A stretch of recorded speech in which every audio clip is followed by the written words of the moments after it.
Is there a theme?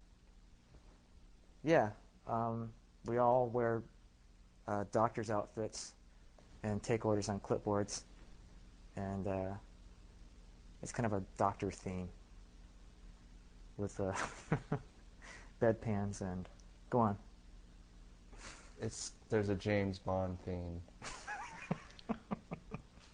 It's from Man with the Golden Gun.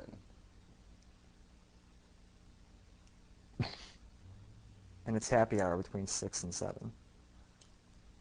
This is when the kids go, they're such fucking dicks. But yeah, I guess the theme to me is it's a lot more personal, kind of more retrospective, kind of ban and personal politics and help me out. Definitely kind of a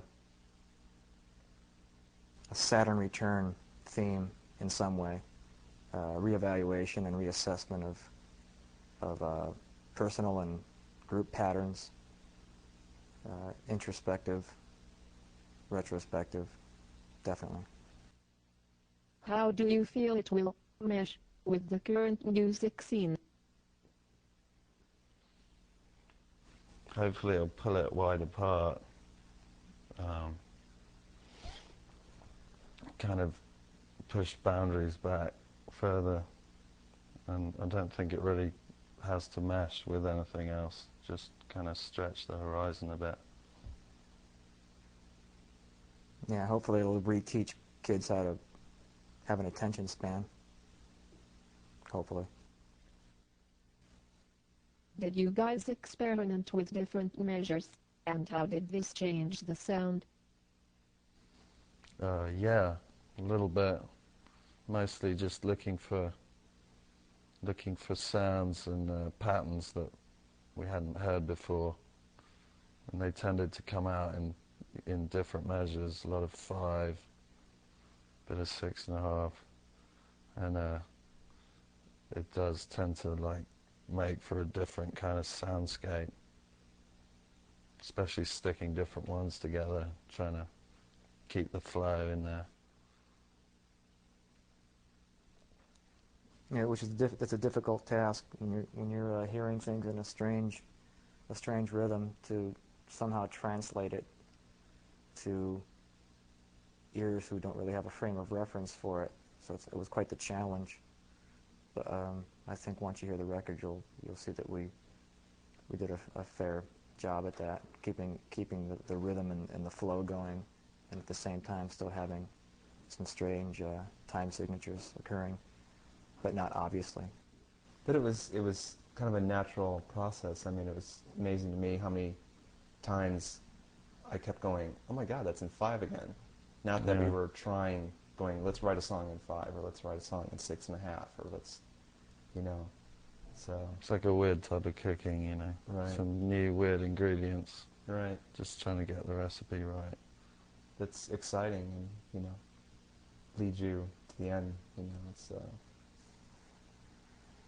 something that, where we just kind of came out in playing, where you just kind of seek new territory, seek new grounds, and you go down a path, and you're like, wow, I'm here, and it's... Why are you so protective of your music as to prevent any songs from leaking out before the release date of your albums? We're not. You can download it right now. At kissmyass.com. Fucking send me a check for $10.com. Have you taken a different approach this time around and written about things more personal and internal, like relationships? Well, I think all the songs we've ever done have been about relationships. Just because the relationship is with, between larger bodies of people, or someone's perspective on what's happening in the world or whatever, it's still a relationship, and it still affects you as an individual and intimately. So hard question to answer, I guess. Yeah, I mean, these are definitely about more intimate personal relationships than, say, a Britney Spears album. So, or, yeah, okay. Yeah, there's some attention to like the relationship between the music and the words too. I think it's a little different than before. Which album does La sound most like, or is it a new sound once again? It's kind of a cross between Plasmatic's Coup d'etat and I Like Big Butts. What was the question again? It's be released on vinyl. No, PVC. PVC.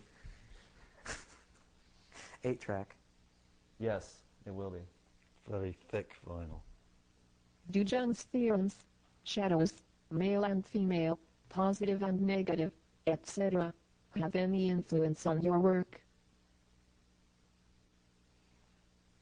Yeah, I guess so.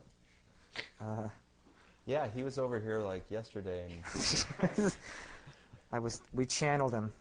It was a weird thing. We were making Jello, and had the hot water running, and I spilled some water on the floor, and there was an electrical charge, and I channeled Jung, and he told me that I was fucking up the Jello.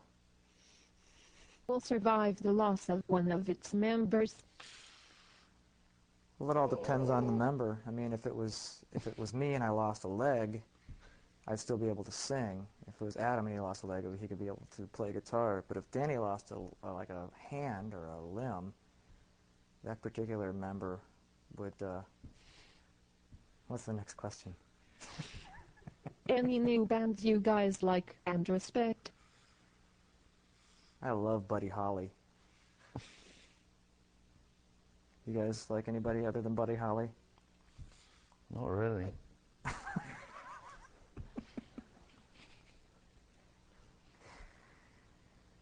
When you look back at your past work, are you happy with it, or do you think you could have done a better job? I think we always could do a better job. A job well done is the best way to do a job. What do you want people to get out of your music? I would hope they're just inspired and kind of do things for themselves, and whatever line of work or art they're into would just be like a catalyst for them to expand their horizons more. yeah, and just appreciate the music as much as we do, you know, and the work that went into it. You know, it's like working on a sculpture or painting a really long time, and instead of just you know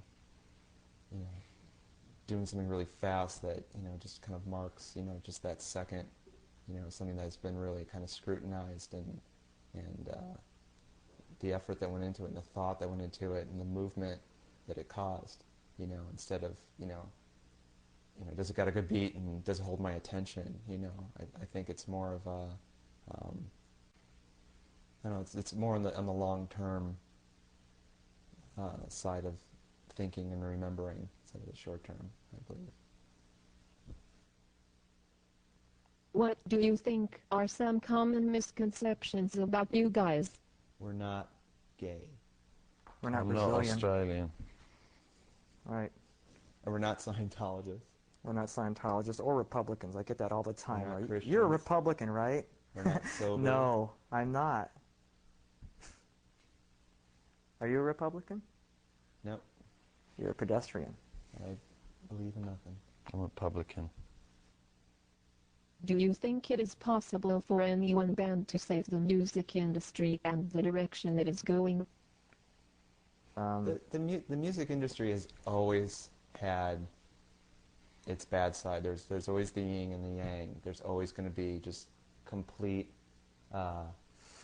crap. Yeah, let's not answer the next question. Come on. Okay. Ask the next question. Have you ever considered performing with an orchestra? Yeah, but the four members will each have their own orchestra. We were the talking same with, time. we were hanging out with Metallica and Uriah Heep, and we did like the Rolling paper, Stones. scissors, rock to see who was going to do the orchestra album. Kevin And Willis Metallica told me won. that everyone plays that game wrong. That it's paper, scissors, rock, dynamite. And I was playing with him, and then he said, it's paper, scissors, rock, dynamite, and camel toe. And camel toe beats everything.